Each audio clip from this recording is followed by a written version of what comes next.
our Blue Lock is quite literally a thing. The stakes have never been lower, and this is arguably some of the worst writing we have ever seen in Blue Lock to date. Blue Lock Chapter 311 has just released. Let's talk about it. So the chapter starts with the narrator saying, one day before the U20 World Cup, we are making final preparations for the first match. We are working hard to win. Sharpen your ego. As we see Raichi, Nanase, and Yukimiya training. With Raichi saying counter, go, go. Yukimiya saying come on. Make it 2-on-1. As the ball gets passed to Hiyori and he passes to somebody as Ego is looking on. And that pass going to none other than Isagi as Nico tries to stop him, but he kicks the ball and manages to score. As Chigiri says, nice goal, Isagi. As Isagi starts thinking, saying, one tempo too slow, Hiyori. Right now, your cross was just a bit too early. At the top world level, your cross would have been blocked. With Hiyori saying, okay, I get what you're saying, but doing everything all of a sudden is impossible. As Karasu chimes in saying, you're asking too much, Isagi. He's still stiff before the match. And this genuinely gets to Isagi, like he's pissed off for some reason. And in the next page, he says, isn't our goal to win? What's wrong with having an ideal to strive for? Don't go calling people stiff or saying dumb stuff like that, you idiot. Literally clocking Karasu for absolutely no reason. With Hiyori saying, well, maybe that's what makes him right though. As Karasu says, I'm not trying to be harsh, I'm just sharing my opinion normally. With Isagi saying, can't you say it in a more decent way? With Karasu then responding, then don't act like we're playing half-assed, you idiot. Isagi just causing problems for no reason whatsoever. As they're quite literally about to start fighting one another, Aiku gets involved and says, yeah, no fighting. With Hiyori saying, whoa, they're really about to fight. As Aiku says, keep your passion hot, but your communication cool, got it? I can assume that Aiku is going to be the captain of the Japanese team, which would make the most amount of sense. As Isagi and Karasu basically apologize to each other, realizing that that's the case. Just then, Ren chimes in and talks to Isagi, saying, don't get cocky, punk. Aren't you starting to think that you're already the center of the team and everything will go your way? Do it after you win, you pretentious Demon King. Can see that training did not do any good for him. That's nice to know. Just then, we see Baratsuda burst through the door saying, sorry for bothering you. You're doing greater, my fellow moneymakers. Oh no, my gemstones of talent. As he has an iPad in his hand and is acting all cheery. As everyone in Blue Lock stops training and looks at Baratsuda, including Ego. As Bachida says, oh, it's the chairman. Ego then says, what are you trying to do? I told you not to come to the site, didn't I? As Baratsuda says, no, I have no intention of interfering with the soccer stuff. It's just a greeting. A greeting.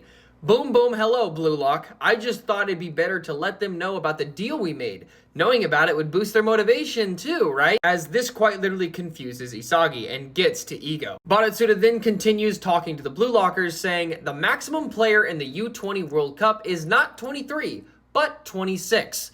The remaining 3 slots are mine. That's it. One of these spots belongs to Itoshi Sai. And this surprises Isagi. But most of all, surprises that of Rin. As Gagamaru says, what? And Nanase says, that's a lot of information. With Rin saying Itoshi Sai will play in the U20 World Cup. As Baratsuda says, well, due to his own wishes, Sai will only play in the knockouts. The remaining 2 slots are already chosen. As he continues saying, BL Japan, the final 2 spots, survival selection.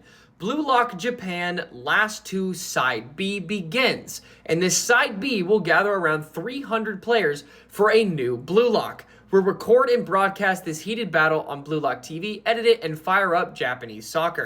We are Blue Lock, man! No stakes whatsoever. Everyone gets a second chance. What's the point of getting locked off, right? As Bachida says in the next page, as expected from Blue Lock. As Otoya says, isn't this just a ripoff? As Kyoto says, it's full of idiots, just like the original Blue Lock. Quite literally exactly what I'm thinking. As we see the individuals that will be participating in Side B, and one of those players happens to be none other than Kira. As Baratsuda says, I picked them myself, and now the members scheduled to participate are these guys. As Isagi is shocked, saying, Kira? Ryosuke Kira? And this is where the terrible writing comes in. You can't make this up. Like, I'll elaborate on it in a different video. This is terrible. As the next page shows Baratsuda with a very devious smile and insane looking eyes, saying the 2 representatives of Blue Lock are thinking of turning the finals into a huge media event to broadcast worldwide. In other words, they're planning to stream the finals as a massive news story along with the combined tournament. That's why, even if you die until the finals, absolutely make it to Blue Lock. As in the next page, Nanase, Corona, and Chigiri look on with absolute horror. As then Baratsuda leaves and says, that's it, good luck, make big money. As Isagi then asks Ego, what are you planning on doing? What will happen to Blue Lock? Ego then chimes in the next page saying, don't worry about such foolish emotions. The chairman only cares about gambling, and I'm using that to make you stronger. As Isagi then says, anyone who loses in Blue Lock can never again become a part of Japan's national team. What about this rule? If Kira comes back, as Ego chimes in saying, I won't use him. With Ego continuing saying, so whether to use them or not, that decision doesn't belong to Baratsuda, but me.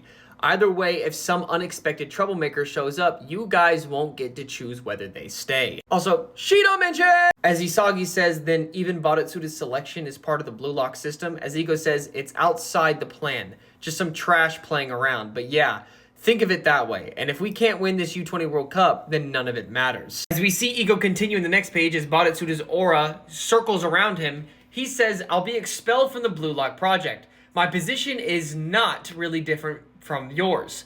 I won't change my philosophy. Also, another Shido mention! As Ego then continues to say, to create the world's best striker, I'll risk everything to make Japan win the World Cup.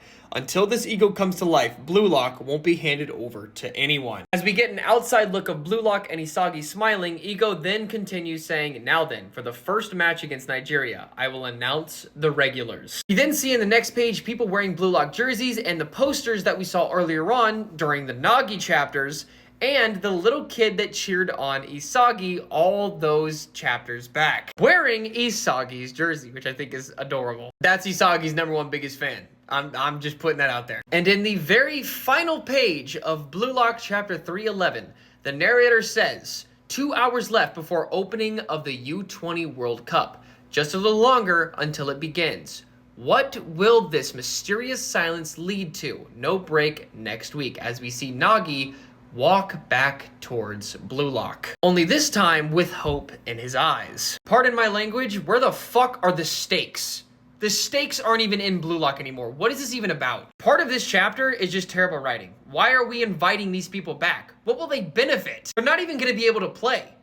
Like, what is the point? And Kira of all people? Brother, he's not going to do anything. He's not on the same level as these Blue Lock players. It's stupid. But I want to hear from you. What did you all think about Blue Lock chapter 311?